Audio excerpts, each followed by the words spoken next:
quiero ser breve porque el tema es muy interesante. Lo único que voy a dar es un poco de información. No voy a explicar aquí día por día, hora por hora, minuto por minuto, porque al fin y al cabo va a ser un problema. Pero sí que voy a dar un poco de información porque los hechos de mayo son fundamentales. Son fundamentales durante la Guerra Civil, porque sobre todo por la interpretación que se le ha dado posteriormente. Es decir, desde la universidad, desde los estamentos políticos, ¿qué tipo de interpretación se ha dado? Pues la interpretación que se ha dado siempre es la misma y siempre concluye en el mismo resultado. Es decir, fueron provocados por la CNT, eso es falso. Ellos siempre aluden a decir, fueron provocados por la CNT. Yo me he valido de documentación del PSOE, del Partido Socialista Unificado de Cataluña, y de su entorno y sus ataques, para demostrar que el golpe estaba preparado por ellos. Es decir, ellos tenían ya el objetivo, desde el propio mes de octubre, cuando se terminó la Comité de Medidas Antifascistas, el 10 de octubre se asumió, de tomar el poder de alguna manera clara y concreta. Es decir, en la primera remodelación del gobierno en diciembre del 36, cuando ya os compran al PUC, ellos ya están muy claros y concretos de que ellos van a hacer muchas cosas. A partir del mes de marzo intentan suprimir las patrullas de control y los tribunales populares y ya intentan institucionalizar lo que podríamos decir la república solamente con partidos políticos, escombrando los sindicatos. Cuando la CNT, que era un sindicato global, le llamemos ahora un sindicato global, que abarcaba la parte social, sindical, etcétera, etcétera, no podía estar fuera porque era la organización más grande que había, y no solamente era la más grande, ella sola era más grande que todos los demás, juntos. Por tanto, era irracional escombrar a la CNT. Pero el planteamiento es eso. Antes de comenzar, ¿qué quiero deciros otras cosas? En primer lugar, los dos libros que han aparecido, que no habrá mucho, que habrán aparecido, que son dos libros que están muy documentados, son dos libros amplios. Uno está escrito por Ferran Gallego, que es profesor de la Universidad Autónoma de Barcelona. Es un libro claramente PSU. Además es una propaganda PSU descaradísima. Es PSU. Es decir, aquí intenta él demostrar, por medio de documentación, sin tocar la documentación del PSU, porque claro, si toca la documentación del PSU, se queda toda su estructura de investigación fuera, que el golpe lo dio la CNT y que la CNT estaba dispuesta a matar. Y aquí tenemos a otro señor, se llama José Luis Martín Ramos, que es catedrático de Historia Contemporánea de la Universidad Autónoma de Barcelona. Igual, o peor. Es decir, la culpa de la retaguardia, de los incontrolados, de los que no se sabían quién eran, de los que quemaban iglesias, de los que lo mataban todo, eran los de la CNT. En este libro se recoge de una forma sutil, muy bien documentada, hecha por gente que viene del marxismo, con formación del marxismo, pero cuando uno hace un análisis desde fuera, sin conocer los hechos de una forma profunda, se da cuenta de que, bueno, los de la CNT pues serán los demonios. Estos dos libros, yo os lo digo por si alguno los quiere consultar en alguna biblioteca, pero que indiscutiblemente como documentación nos sirve, porque esta documentación que yo tengo, por ejemplo, aquí, esta documentación que son los documentos originales, ni se los han mirado. Entonces, claro, tú haces una investigación histórica sin mirarte los documentos, estás haciendo lo que decíamos el otro día, ciencia ficción, novela. Para eso es mejor que escribas una novela histórica. Hay mucha gente que se ha dedicado a ese tipo de género y ya ha tenido mucho éxito. Dicho esto, también querría decir una cosa muy concreta, es el maquis. Volvemos al maquis, es decir, por favor, guerrilla, por favor, guerrilla.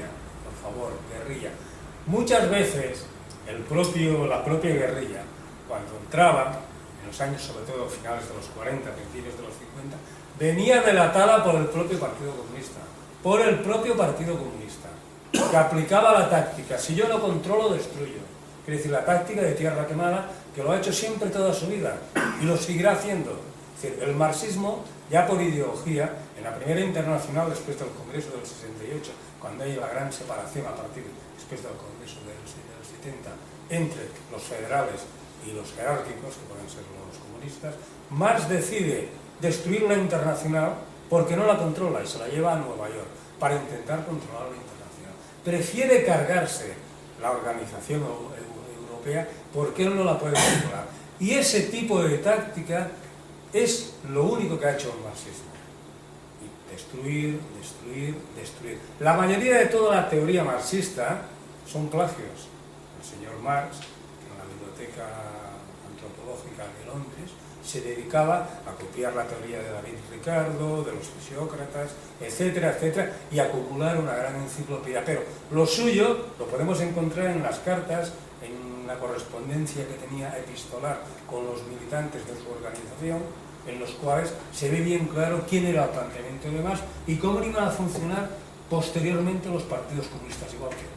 Es decir, incluso la socialdemocracia alemana, que era marxista, no quiere saber nada con él.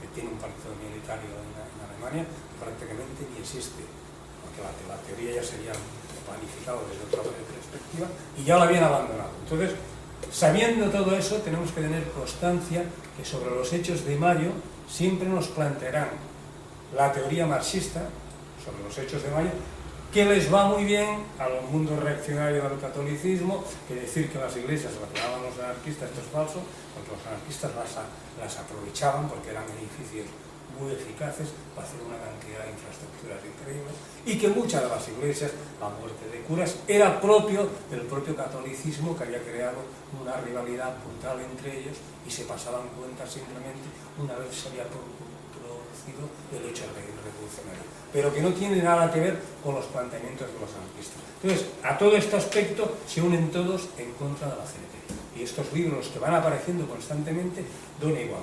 Otra serie de libros que nos ha puesto en la bibliografía son libros que no los voy a comentar ahora porque son planteamientos trotskistas, entonces no voy a entrar en esos planteamientos trotskistas porque ya habrá tiempo de discutir lo que son los amigos de Urruti, etcétera, etcétera, etcétera, que de unas perspectivas que yo considero que se pueden discutir, pero que no es el tiempo porque no tenemos tiempo prácticamente para hacer nada. Pero como he dicho antes, es decir, en marzo del 37 ya se ha planteado la toma del poder. Es decir, el PSU lo está abandonando todo, el PSU lo está predicando todo, y el PSU está buscando ya una forma de conseguir el poder. Y las acciones ya las va a llevar a cabo de una forma concreta, sobre todo con la alianza del señor Negrín, entonces era ministro de Hacienda del Gobierno de la República y controlada por tanto los carabineros, y la primera acción importante de Cataluña resaltada va a ser la toma de la frontera. Ellos van a tomar la frontera fundamentalmente porque las armas que se compran de una manera indiscriminada también, están todas en la frontera. Las fábricas de producción francesas, la mayoría están en la frontera, en el sur. Entonces ellos necesitan controlar la frontera. Entonces, para controlar la frontera van a dar un golpe de efecto. Y desde el Ministerio de Hacienda, desde la Gaceta de la República, van a publicar una serie de decretos y una serie de cuestiones de tipo legal o normativa, y de esa forma van a intentar ocupar la frontera. Para ocupar la frontera van a enviar carabineros, tropas, y el primer asalto lo van a dar en Puigcerdá. Va a ser un asalto brutal. Luego, posteriormente, los apologistas del marxismo y los apologistas podríamos decir, de los gobiernos que posteriormente fueron viniendo, o podía ser el franquismo o el pujolismo, van a apoyar las tesis de los marxistas, diciendo que aquello se hizo simplemente porque los anarquistas habían instalado una dictadura, habían instalado una época de terror de dimensiones estratosféricas.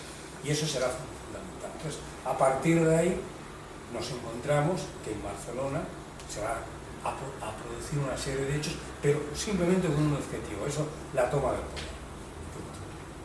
Es decir, la intención, lo que ellos van a debatir de una forma más concreta va a ser: tomamos el poder, eliminamos las sindicales porque nos están molestando y metemos los partidos políticos.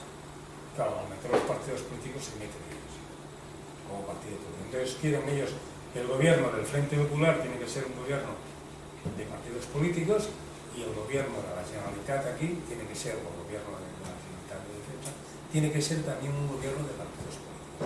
Y la CNT y la UGT fuera. Fundamentalmente por dos cosas. Porque ellos, aunque controlan la UGT en Cataluña, el resto de España, la UGT es contraria al planteamiento del PSU en la Catedral. Hay incluso, desde Madrid, Lago Caballero y todo su entorno, en un momento determinado de lucha interna, sobre todo desde los diarios que tienen allí en Madrid, se plantean expulsar a la UGT catalana. Incluso hay un conato de expulsión, que al final no es orgánico porque se llega a un acuerdo en extremis, pero ya hay un planteamiento de expulsar a la UGT catalana. ¿Por qué? Porque sencillamente la UGT catalana es un apéndice del Partido Comunista. No tiene nada que ver con la estructura de la vieja UGT. Entonces, si ellos consiguen apartar a la UGT y apartar a la CNT, eso tienen ya el camino. Para eso se aviarán con Prieto, aunque luego a mediados del 38 a Prieto también lo echen, por sus fracasos militares, como ministro de Defensa, y así irán liquidando uno detrás de otro. Ellos irán instalando a sus militantes no más cualificados, pero sí lo que irán pidiendo, en una serie de departamentos, de ministerios, de control, y sobre todo lo que buscarán es hacerse con el control del comisariado y con el control del ejército. Todas las batallas que se van a producir a partir de la batalla de Belchite, todas las batallas que se van a producir a partir de Belchite van a ser derrotas. Y todas van a estar dirigidas por el Partido Comunista. Todas van a ser derrotas. Es decir, a partir, desde la batalla de Guadalajara,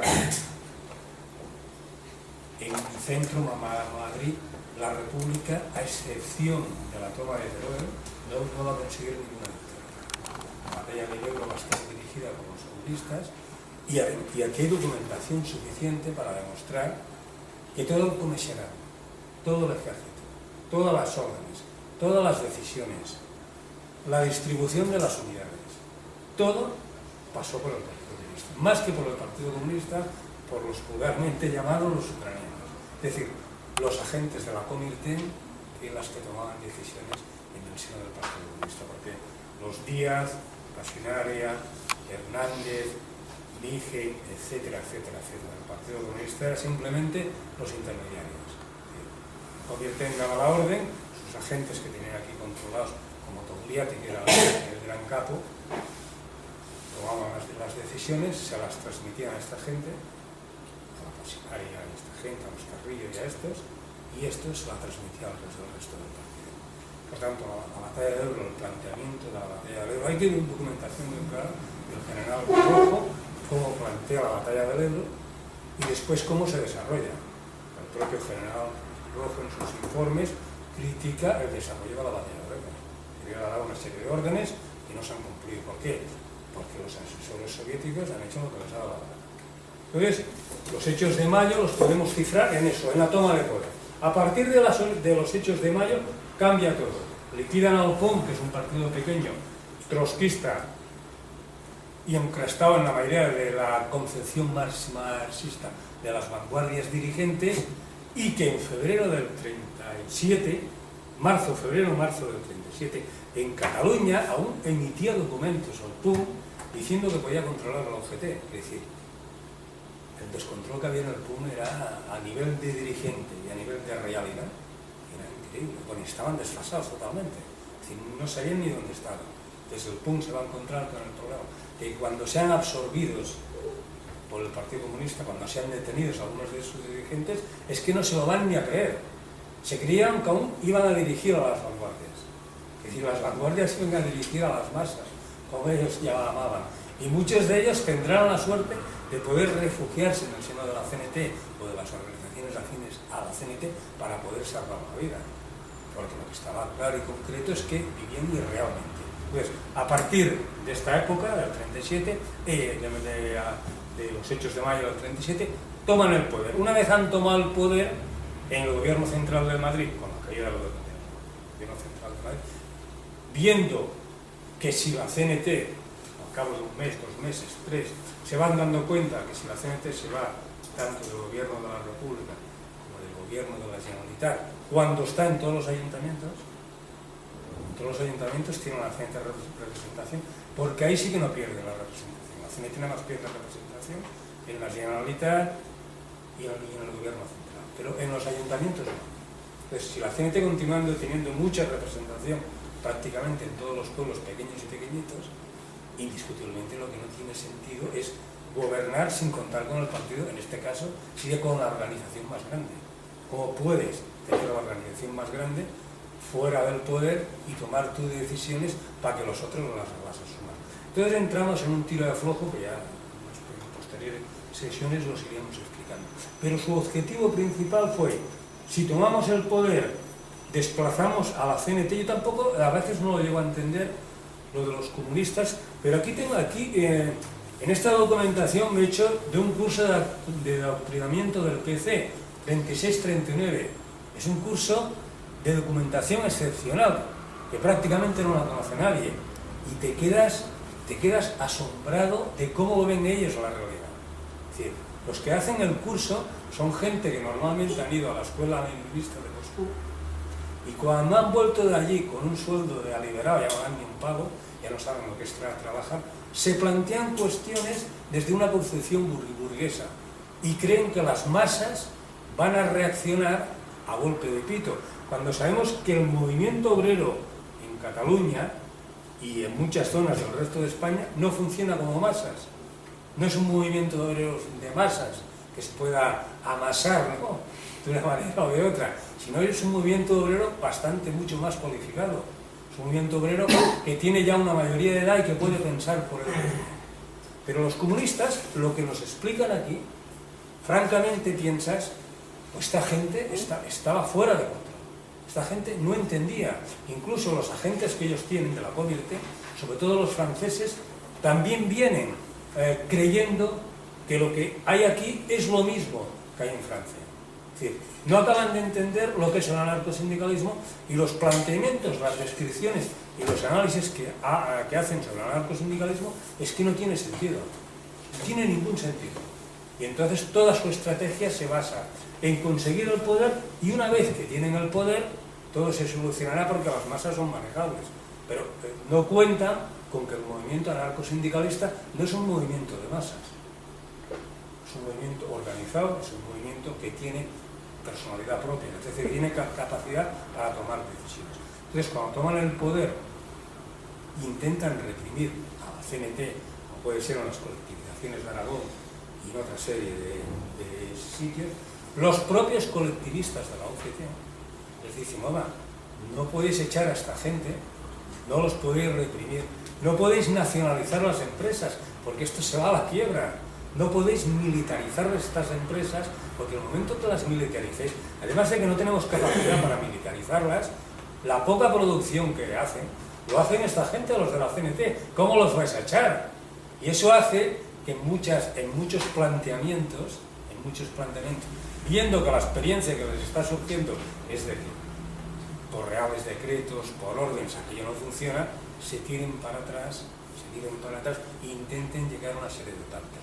Luego pactarán con la CNT y con los comités superiores de la CNT a partir del 38 la entrada de un ministro, que será Segundo Blanco, que entrará en un ministerio de Risa, será un ministerio de Instrucción Pública, para decir que la CNT está en el gobierno. Pero el planteamiento es que en la Generalitat de Cataluña, donde la CNT es más poderosa y tiene más capacidad, es decir, el anarcosindicalismo está mejor estructurado y es la punta de lanza del movimiento obrero, no entrará la CNT en la Generalitat de Cataluña. Pero también hay que entender que con la caída de mayo 37, Negrín, cuando desplaza a Largo Caballero, sube al poder, se traslada a Barcelona y deja la Generalitat o la autonomía catalana sin nada. Por tanto, da igual estar en la Generalitat que no, porque no tiene ningún poder real. Porque todo el poder real lo asume el gobierno central. Es decir, el poder de fronteras lo asume el gobierno central, el poder del ejército lo asume el gobierno central, el poder de lo asume el gobierno central. Es decir, hasta el año 37, como dice García Oliver, en una reunión del Comité de Milicias Antifascistas en septiembre del 36, reunidos todos los partidos, les dice a los que están allí, les dice: "Mira, señores, Cataluña ya tenemos un ejército, una justicia, una policía, una autoridad, una industria propia. Es decir, ya somos independientes, lo hemos traído nosotros, sin necesidad de ser nacionalistas". Es decir, este planteamiento no gusta en el gobierno central, porque es una pérdida de poder. Entonces, ¿qué hacen los separatistas? Con Pains y los nacionalistas. Pactan con Negrín y con toda la trupe comunista. Y la trupe comunista sabemos que son muy ágiles a la hora de negociar. Y cuando están negociando prometen, prometen y prometen. Y una vez envían los 5.000 guardias de asalto, toman la frontera, controlan el poder, Negrín le dice a Companys, ¿con qué cuentas? Y Companys le digo, mira, con unos cuantos nacionalistas, ¿y dónde están? Es decir, entonces lo desarma totalmente. Luego aquí también se produce otro planteamiento. El Esquerra Republicana en aquella época era un partido federal, no era un partido, no es ahora, no es un partido nacionalista, era un partido federal y tenía una fracción que era Estat Català, que sí que era nacionalista, y era nacionalista de la línea dura, es decir, era un nacionalismo ultra, nacionalismo que podía tener connotaciones con el fascismo. Entonces, los que se exiliaron de Estat Català, a Francia, eso sí que se plantearon con Mussolini hacer una república independiente en Cataluña, pero fascista, bajo la protección de Mussolini. Lo que pasa que después de la caída del norte, sobre todo la caída de Bilbao, y del pacto de Santoya que hicieron los vascos con los fascistas italianos, en la cual los fascistas italianos les dieron una serie de garantías y los vascos firmaron la rendición, y una vez llegó Franco con sus muchachos, todas aquellas garantías desaparecieron, se dieron cuenta que ellos no tenían ninguna capacidad para pactar con nadie porque el fascismo italiano no era fiable. Y otra de las cosas que se argumenta es que precisamente para que no se produciera este hecho que se estaba intentando pactar por parte del movimiento nacional catalán con el fascismo italiano, por eso el gobierno de la República se traslada a Barcelona. Esa es una teoría que está por ahí, que anda por ahí, que habría que investigar y buscar papeles, que puede tener un contenido, pero que por ahora yo no he encontrado ni documentación, pero es una teoría, una línea de investigación que está ahí. Y dicho esto, pues os puedo decir que se producen los altercados del 3 al 8, y ese tipo de altercados que se producen, que no se los voy a explicar día por día, os lo he dicho antes, luego en el debate podemos hablar lo que pasó, cómo se organizaron, etcétera, que es más interesante. Ese tipo de atentados, 6 por 8, hubo 2 actos de fuego, siempre organizados por la CNT y siempre interrumpidos por el partido. Es decir, siempre interrumpidos por los que habían dado. Hubo una represión de tipo bestial y desaparecieron militantes importantes, como el Neri, etcétera, etcétera, con el objetivo de que ellos tenían como planteamiento, y aquí lo podemos ver bien claro en esta documentación. Cuando se habla del PUM, se habla de partido fascista.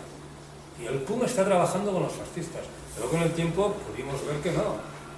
Que el PUM nunca estuvo trabajando con los fascistas. Eran trotskistas o eran... Era un partido que había algún trotskista, pero la mayoría eran socialdemócratas. Tenía un poco que ver tampoco con el trotskismo. El propio Trotsky había dicho que había en aquellos momentos que había que pactar con la socialdemocracia. Entonces el planteamiento es, ¿por qué se produce este hecho? Pues simplemente los hechos de mayo es para tomar el poder. No es para poner orden. Porque si cogemos la documentación que envía, por ejemplo, aduanas al gobierno central, aduanas que dependía del Ministerio de Defensa, y en aduanas todos los informes que enviaba aduanas, los pasos fronterizos, que decía, desde que los patrulleros de la CNT se han ido de la frontera que ellos son coladores. Allí el contrabando funciona de puta madre, la corrupción con 3.000 pesetas, le pagas 3.000 pesetas al jefe de puesto y pasa a Dios. Bueno, es decir, la mayoría, muchas veces el armamento que entra ya en Francia, cuando está retenido en Francia, ya está saboteado. Hay saboteadores, es decir, tanto los fascistas como los nazis, en su servicio de inteligencia, hacen lo que les da la gana. Y ese planteamiento está en la documentación. Eso tampoco te lo dice ni este, ni todos. Esto no te dice nada sobre lo que nomás te hablan de lo que han oído, ¿no? Pero además, si coges también todo el tipo de infraestructuras que hay para crear las tropas, las fuerzas de orden público, lo que son las unidades uniformadas, entonces hay las estancias, tú los ves en los papeles, la estancia, el aval sindical, etcétera, etcétera, etcétera. Ves que la mayoría son del Partido Comunista, son de la UGT. También hay muchos socialistas, pero de la rama de izquierda.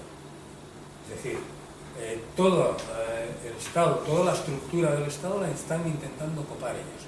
También te das cuenta que, por ejemplo, en la toma de Teruel, cuando se toma Teruel en diciembre del 37, principios del 38, de enero del 38, participan las unidades confederadas, efectivamente la 25 División, y una vez se está a punto de culminar la toma de Teruel, los comunistas, que son los que en aquel momento están dirigiendo el ejército, porque el ejército era el ejército de los catalanes, se va desmembrando y se pone en el ejército autónomo o de maniobra, que es el ejército del Ebro, con la intención de incrustar buenas unidades para lo que después sería la posterior batalla de Ebro, ¿no? Que sería a partir de junio del 38. Pero vemos que la toma de Teruel, en el momento que se va a culminar la toma de Teruel, retiran la 25 División y meten 2 divisiones de carabineros del partido, de gente vestidos todos de Armani, muy bien vestidos, pero que vienen de la retaguardia, que no tienen ni idea de lo que es la pelea en trincheras o en combate. Y en la primera acometida de algún tabor de regulares, se dan patadas en las espaldas y se quedan. En eso también hay informes, tanto informes que evalúa el propio Partido Comunista Interno, informes que se envían a Togliatti por parte de los corresponsales que él tenía, diciéndole la mala actuación del comisario tal, o del asesor soviético tal y tal, que seguramente, una vez llegados a Moscú, pusieron una pared porque quedaron muchos de los que estuvieron aquí en España, por los errores que cometieron. Pero que demuestran con documentación suya que efectivamente los errores los cometen ellos. Y a partir de aquí, si queréis, comenzamos el debate. Pero comenzamos el debate preguntando por el tema de los hechos. No me he querido extender en lo que es el desarrollo día a día, porque prácticamente tampoco tiene mucho sentido.